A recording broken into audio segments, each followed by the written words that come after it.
Bonjour tout le monde, et bienvenue sur The Great Many pour ce deuxième épisode de découverte et de recommandations. Je vais vous parler aujourd'hui de 5 films, un réalisateur, 2 albums, une artiste et 5 livres que j'ai découverts depuis que j'ai fait ma vidéo bilan 2023. Petite précision, je ne vais pas parler de ce qui est sorti en 2024, je laisse ça plutôt pour une vidéo bilan en fin d'année. Je vais plutôt parler de quelques rattrapages de l'année passée et quelques découvertes un peu plus anciennes. Commençons par les films avec How to Blow Up a Pipeline de Daniel Goldhaber, Sabotage en français, sorti en juillet 2023.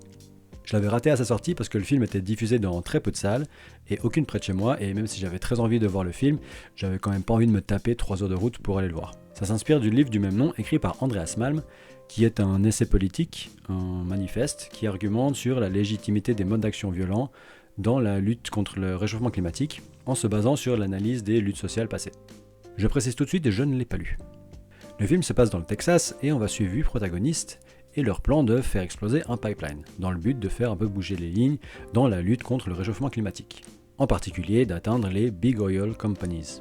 Parallèlement à l'exécution de leur plan, on a aussi droit à des flashbacks sur le passé des personnages et le parcours qui les a menés à faire ce qu'elles font. Et ça rend le film très dense et très complet de voir tous ces arcs de personnages s'entrechoquer, leurs doutes, leurs conflits, aussi bien personnels qu'entre eux. Des enjeux secondaires s'ajoutent petit à petit au fur et à mesure du film, sans pour autant perdre de vue l'enjeu principal. Tout dans le film est très urgent, ça se ressent dans la mise en scène qui est très proche des personnages, le montage qui est assez rapide dans les séquences de tension. Le film lui-même s'est fait dans l'urgence, de l'écriture au casting, au tournage, tout est allé très vite, dans le but de coller le plus possible à la réalité du moment, à la réalité militante du moment même. Ce que j'aime bien aussi dans le film, c'est que le militantisme des personnages n'est pas du tout romantisé. C'est littéralement une question de vie ou de mort. D'où le fait que les personnages caractérisent leur action comme un acte de légitime défense. Bah tiens, je connais un autre film qui pourrait en prendre la graine. Ouais, c'est toi que je regarde. Donc si vous voulez un super thriller avec du suspense, des rebondissements, voyez ce film. Un autre film de l'année passée que j'ai vu récemment, c'est Barbarian, Barbare en français, de Zach Cregger. C'est l'histoire de Tess qui est à Détroit pour un entretien professionnel et qui doit passer la nuit dans un Airbnb. Petit problème, son Airbnb est déjà occupé par Keith, qui lui aussi a une réservation. Stress, tension, mais peut-être que Keith n'est pas ce dont Tess devrait le plus se méfier. C'est donc un film d'horreur, assez classique dans sa première demi-heure, qui souffre un peu de quelques clichés du genre, mais qui décolle complètement par la suite. Je vais pas trop vous dire pourquoi, ce serait vous gâcher de l'expérience du film, et c'est mieux de ne pas trop en savoir. Ce que je peux vous dire, c'est qu'on est moins dans les jumpscares, et plus dans une ambiance dérangeante, très claustrophobe.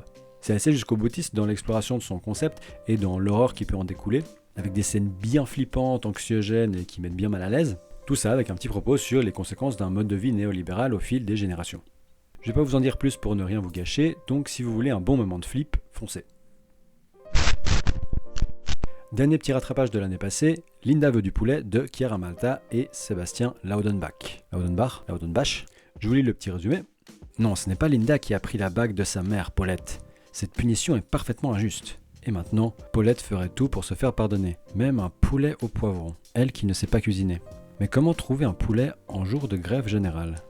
De poulailler en camion de pastèque, de flicailles zélées en routier allergique, de mémé en inondation, Paulette et sa fille partiront en quête du poulet, entraînant toute la bande à Linda et finalement tout le quartier. Mais Linda ne sait pas que ce poulet, jadis si bien cuisiné par son père, est la clé de son souvenir perdu. Au fait, quelqu'un sait tuer un poulet ? Cette histoire va être l'occasion de découvrir plein de personnages et d'endroits, dressant un petit paysage de la société, ou du moins un paysage de l'environnement dans lequel les personnages gravitent. Je ne m'y attendais pas, mais le film est aussi super drôle, dans ses situations frôlant parfois l'absurde et dans ses personnages autant loufoques qu'inattendus. Les personnages sont très attachants, chacune et chacun à leur manière, et c'est aussi une histoire de famille très touchante entre une mère et sa fille, sur le deuil, sur l'importance du souvenir. Le film est super dynamique, on ne s'ennuie pas une seconde, et l'animation est superbe. Il y a vraiment quelque chose de particulier dans le déplacement des personnages, et globalement dans le mouvement en général qui est magnifiquement bien illustré, avec cette animation très colorée. Et ça permet aussi de très vite caractériser les personnages, vu qu'il y en a beaucoup. Il y a aussi 3 séquences de comédie musicale, avec des chansons très simples, mais qui ont pour but de nous faire ressentir pleinement les émotions des personnages. Donc voilà, je vous le conseille fortement, en plus il est très court, il dure 1h15, et c'est pour toute la famille. Restons dans l'animation, mais revenons un peu dans le passé, en 1979 plus précisément, parce que j'ai eu la chance de découvrir le premier film de Miyazaki au cinéma, Le Château de Cagliostro. C'est un film d'action, une adaptation des aventures de Lupin III, dans lequel Lupin et Jigen, son compère, se mettent en tête de voler le comte du château de Cagliostro. C'était assez fascinant de voir le style de Miyazaki en train de se forger. Visuellement, on trouve déjà beaucoup de sa mise en scène, ses décors grandioses, ses personnages très expressifs. On trouve aussi des archétypes de personnages qu'il réutilisera par la suite. Clarisse est la princesse maudite qu'il faut sauver. Fujiko, la femme aventurière et débrouille. Lupin, le héros rebelle mais épris de bonne volonté. On retrouve ces archétypes dans Le Château dans le ciel ou Porco Rosso par exemple. C'est vraiment un excellent film d'action. La réalisation est déjà virtuose et le rythme est nickel, alternant à merveille l'action et les moments plus calmes. On ressent quand même que c'est un film à part dans sa filmographie. Étonne Command, on retrouve pas vraiment la dimension de fantasy ou de science-fiction ou les enjeux qui dépassent les personnages qu'ont ces films suivants. Bref, c'est un film super fun, drôle, touchant par moments, donc si vous ne l'avez encore jamais vu, je vous le conseille. Le 22 mai dernier, il y avait Furiosa qui sortait au cinéma. Furiosa, une saga Mad Max de son titre complet, réalisé par George Miller. Alors je parlerai du film qu'en fin d'année, comme je l'ai dit au début de la vidéo, mais sachez que j'ai énormément aimé. Mais en guise de préparation à ce film, j'ai rattrapé beaucoup de la filmographie du bonhomme.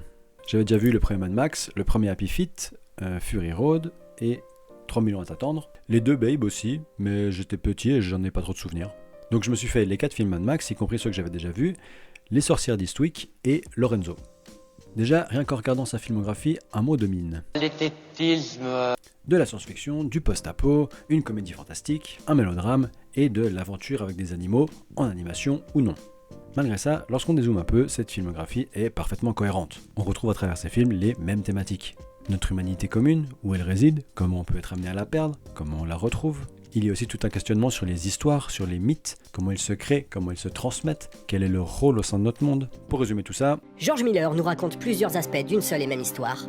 Celle de héros qui transcendent leurs conditions pour ramener l'harmonie dans un monde discordant et aux mains de faux prophètes et le changer à jamais. Je m'y attendais pas forcément, mais ces films m'ont énormément touché. Surtout Mad Max 3, Au-delà du dôme du tonnerre, et Lorenzo aussi qui est déchirant, dans le combat de ses parents qui font tout pour sauver la vie de leur fils. Le film que j'ai préféré parmi ceux que j'ai découverts, c'est sans doute Mad Max 2, Le Défi. Pas très original, oui, mais c'est comme ça. On y trouve toutes les thématiques chères à George Miller, et techniquement le film est incroyable.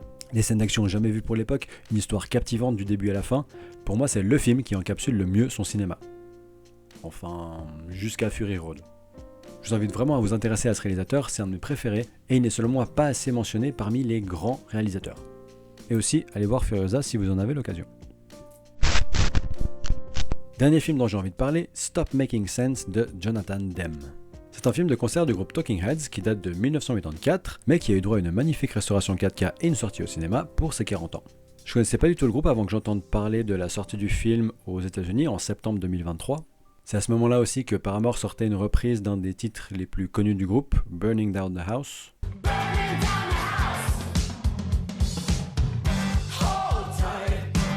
Elle fait d'ailleurs partie d'un futur album de reprise prévu pour cet été, de l'album live tiré du concert. On y revient.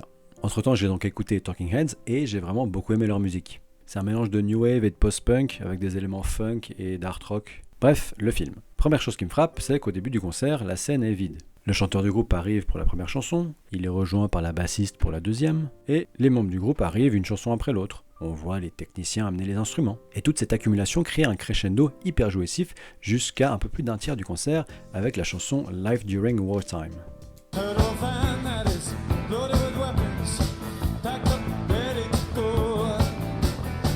Jusqu'ici, la réalisation met totalement en valeur les artistes, insistant sur leur complémentarité et leur complicité sur scène. David Byrne, le chanteur, a une physicalité très particulière, une manière de bouger sur scène et même parfois de chanter très énergique et très intuitive, comme s'il se laissait constamment aller à l'improvisation et suivant ses émotions. Et manifestement, il a un très bon cardio. La deuxième partie du concert nous fait basculer dans un monde un peu plus étrange.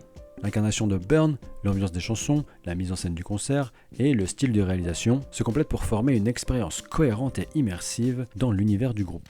Je vais pas m'étendre plus dessus, c'était vraiment un moment ouf à vivre en salle. Je vous invite fortement à le découvrir dans ces conditions si vous le pouvez. Autrement, écoutez aussi l'album live tiré du concert, il y a la version du film et une version deluxe avec 2 titres en plus qui sont super cool.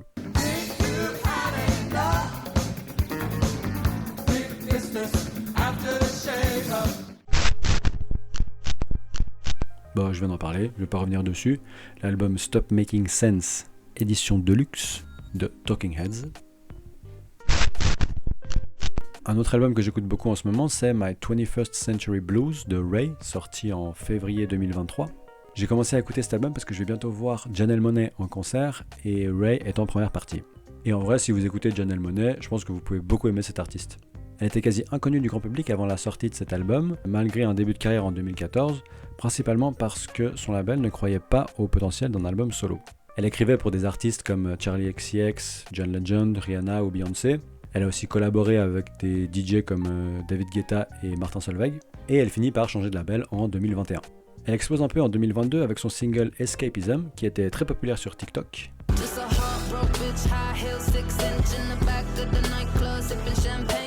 Et après la sortie de son album en fin 2023, elle gagne enfin en reconnaissance en remportant 6 Brit Awards, ce qui est un record sur une seule cérémonie.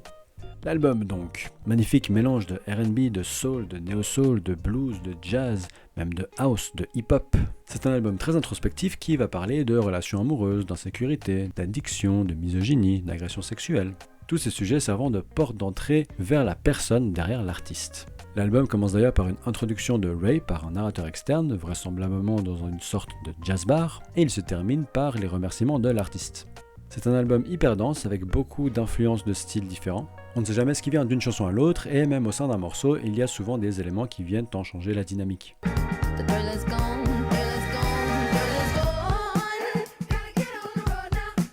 Malgré ça, ça reste cohérent et homogène parce que c'est un portrait musical de Ray en plus d'un portrait plus psychologique.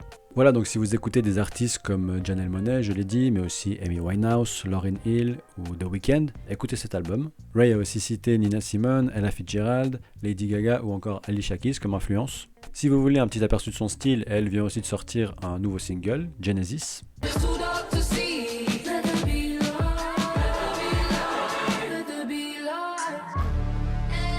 Et si vous regardez Tiny Desk, elle en a fait un aussi, donc écoutez ça.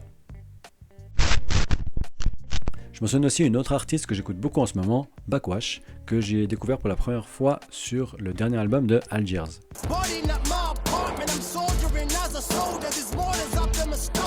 Son premier album, Black Sailor Moon, c'est de la trap assez classique. C'est très court, c'est pas mal et ça s'écoute assez facilement. Après ça, elle est allée de plus en plus vers un style plus industriel, avec des influences du métal. Dans son deuxième album, on sent qu'elle cherche encore un peu son style, même s'il s'affine déjà.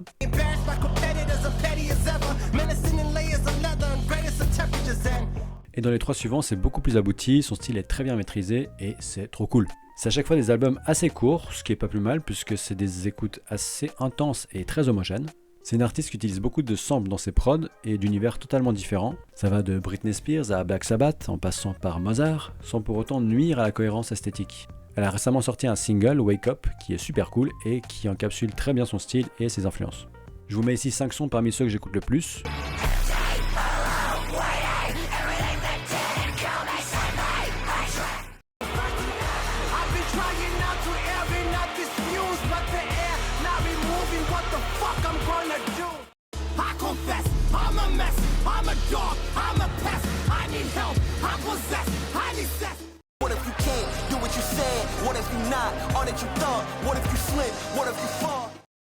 It's been about a few days since I left this bed. Almost feels like I'm left for dead. C'est vraiment une artiste que j'aime beaucoup, elle s'est totalement approprié son style, et il y a une telle énergie qui se dégage de ses chansons, vraiment, allez écouter ça. J'ai enfin terminé la lecture de la saga de romans de science-fiction The Expanse. J'étais en train de lire le tome 9, La chute du Léviathan, quand j'ai sorti ma première vidéo bilan 2023. Je vous rappelle vite fait l'histoire de base. On suit donc plusieurs personnages à travers notre système solaire, principalement James Holden et son équipage, dans un contexte de guerre entre la Terre, Mars et l'Alliance des planètes extérieures, la découverte d'une technologie ou vie extraterrestre, et l'ouverture d'un portail menant vers d'autres mondes habitables situés dans d'autres galaxies. Tout au long des livres se pose la question de l'identité, de l'humanité au sens large, mais surtout celle des individus des différentes planètes et astéroïdes. Et on va suivre comment ces identités multiples vont devoir évoluer face à l'altérité que représente une forme de vie extraterrestre, au risque de disparaître. À la fin du tome 3, La Porte d'Abandon, Holden est témoin d'une mystérieuse civilisation en détruisant d'autres. Dès ce moment, le plus en plus probable anéantissement de l'humanité par cette même civilisation agit comme un compte à rebours. Ça va dicter les décisions d'Holden ainsi que d'autres personnages dans la suite de la saga, offrant plein de visions différentes sur la manière d'empêcher ça. Même si j'étais un peu triste de quitter cet univers qui m'a accompagné pendant 6-7 ans environ, j'ai beaucoup aimé la façon dont ça se termine, dans la continuité thématique de la dualité identité-altérité. Je vous conseille vraiment cette saga, surtout si vous aimez le space opéra, même si je sais que 9 tomes de 5 à 800 pages chacun, ça fait un sacré morceau. Donc si l'univers vous parle mais que vous avez la flemme de vous lancer là-dedans, il existe aussi la série, qui est très bien. Elle dure 6 saisons, elle adapte que jusqu'au tome 6, puisque entre le 6 et le 7, il y a une ellipse d'environ 30 ans, et il ne voulait pas recaster d'autres actrices pour jouer les mêmes personnages plus âgés. Je croise les doigts par contre pour une conclusion en série dans une vingtaine d'années. J'ai lu aussi le livre Les Heatles, écrit par Nicolas Michel, du média Trash Talk.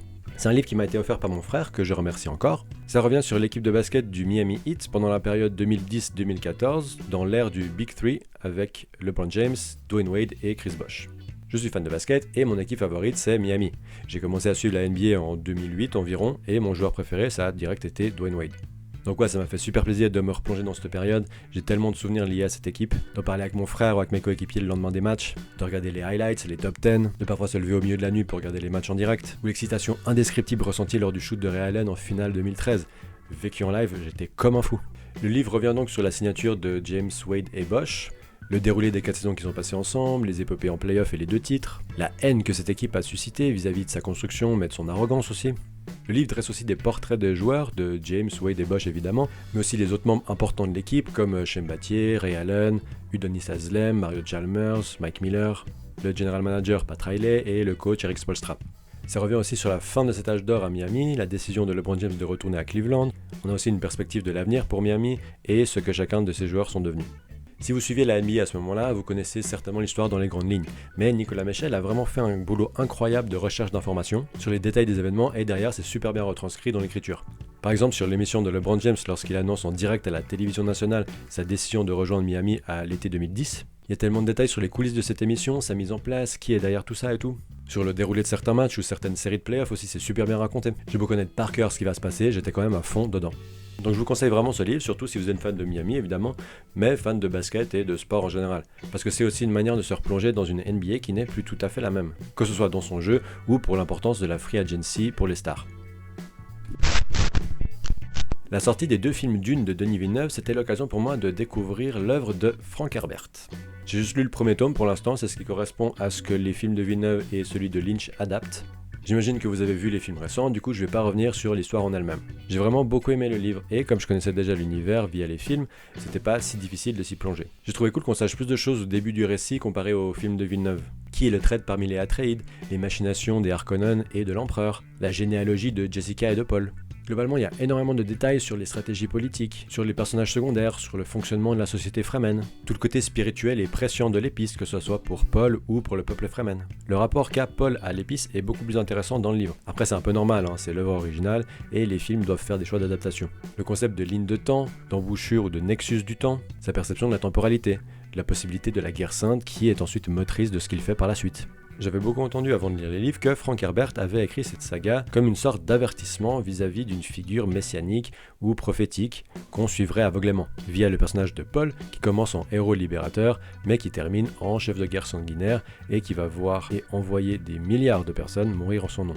Il y a de ça évidemment, mais pour moi c'est avant tout autre chose. Je précise que je ne parle que du premier livre puisque je n'ai pas lu la suite. Pour moi, c'est une tragédie sur l'impossibilité d'échapper à qui on est, à qui le monde pense qu'on est.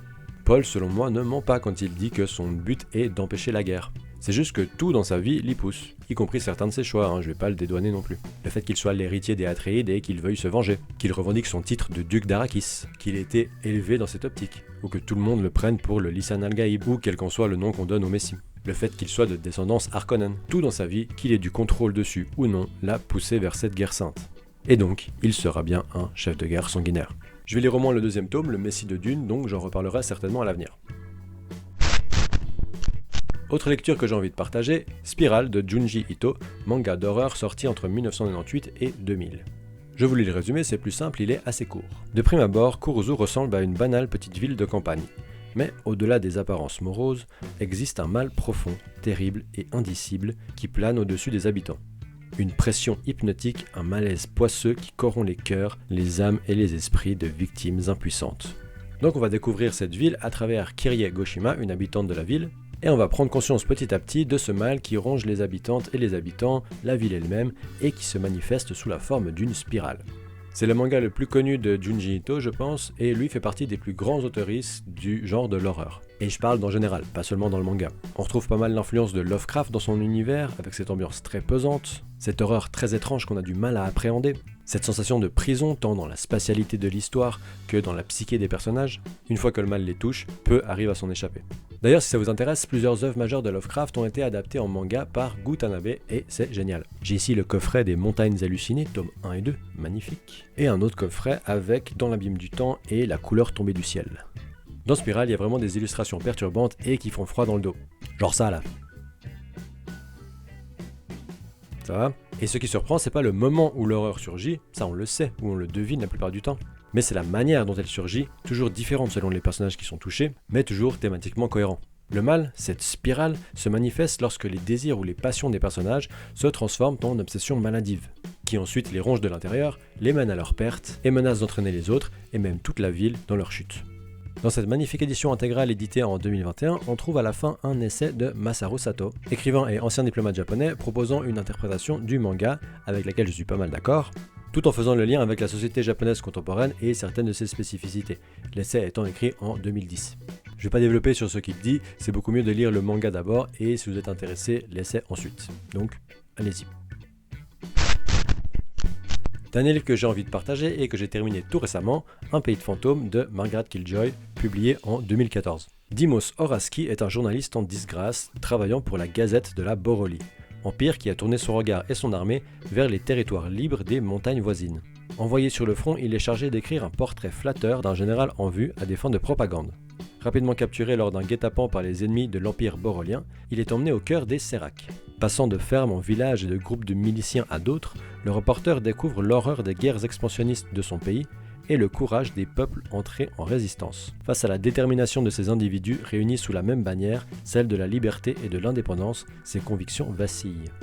C'est donc un roman de fantasy qui se rattache par pas mal d'aspects à l'utopie. C'est un récit écrit à la première personne, du point de vue de Dimos donc, qui s'adresse directement à nous. Enfin, dans la diégèse du livre, il s'adresse aux habitants de l'Empire borolien. Mais c'est bien à nous que l'autrice s'adresse à travers son personnage principal. Ce que j'ai trouvé particulièrement intéressant, c'est qu'au début du livre, Dimos n'est pas un partisan de l'Empire borolien. Il est conscient et même critique des mauvais côtés de sa politique, mais il les accepte parce qu'ils existent et que c'est comme ça qu'il faut faire avec. Il a grandi dans une société capitaliste militarisée et coloniale, sans pour autant croire aux rêves de richesse et de progrès vendus par cette dernière. Malgré ça, le livre montre très bien à quel point il est difficile pour lui d'envisager et de comprendre une autre forme d'organisation de la société. Parce que le contexte dans lequel il a grandi a façonné sa vision du monde et sa manière de penser. Et une autre forme d'organisation, le livre nous en propose une, plusieurs même, à travers les habitants des Séracs, qui vivent en société anarchiste. On découvre au fil du livre comment fonctionne cet anarchisme, comment fonctionnent les rapports sociopolitiques, comment le sens de certains mots diffère, et comment le fondement même de cette société est radicalement différent de la Borolie. Cette utopie anarchiste n'est pas présentée comme un modèle figé, unique, parfait, et ne rencontrant aucune difficulté, aussi bien interne qu'externe. Mais elle est la preuve qu'un autre modèle de société est possible, basé sur des valeurs plus égalitaires et émancipatrices. Notre intention n'est pas bien sûr d'établir des plans qui doivent être suivis à la lettre. Nous n'offrons aucune prescription pour la société future. Plutôt, l'utopie est un vaisseau que nous pouvons employer pour explorer nos désirs révolutionnaires, pour mettre en valeur les idées que nous pourrions mettre en pratique, pour laisser entrevoir ce pourquoi nous nous battons. Ce passage de la préface de l'édition américaine a été traduit dans la préface de cette édition, et il me semblait parfaitement illustrer l'esprit et le but du livre. J'ai vraiment adoré ce livre, il est super touchant, très complet et clair dans les sujets qu'il aborde, il est drôle par moments, il se lit relativement facilement, et les personnages sont très bien écrits. Il est pas long en plus, il fait un peu plus de 250 pages, donc c'est vite lu. Je vous le conseille fortement, surtout si vous aimez tout ce qui est monde imaginaire, mêlant politique, action, philosophie et utopie. Voilà, c'est la fin de cette vidéo. Merci de l'avoir regardé. Si vous connaissiez déjà certaines œuvres dont j'ai parlé, dites-le moi en commentaire. Autrement, j'espère que vous y avez trouvé des choses qui vous intéressent. Abonnez-vous à la chaîne pour ne rien rater. Si vous avez aimé cette vidéo, likez, commentez et partagez-la autour de vous. Vous pouvez me suivre sur Instagram, X, Twitter et Letterboxd. Et je vous dis à très bientôt sur The Great Many.